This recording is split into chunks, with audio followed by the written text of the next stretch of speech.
so right. Close your eyes and just stay tight. We have to go. Stay with me while we leave.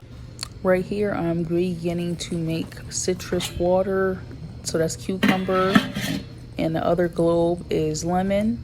So I'm getting ready to cut the lemons. And make sure when you all cut lemons or any fruit with seeds, you take the seeds out. So here I am putting it inside of there, and I'm going to put it in the refrigerator. As I'm waiting for my event to get started a little later in the day, my boss has me doing inventory, so I'm just going to be doing some inventory. It's event time, so as you see, I'm on the elevator with the food, not even the food, just like a little vegetable platter, and we're going to be bringing it outside onto the deck.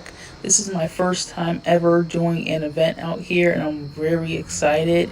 It's a beautiful view, as you see, and I'm just going to walk the food and the drinks outside. As you see, it's very windy, and I really don't personally care for outside events because of the weather and then the wind as well.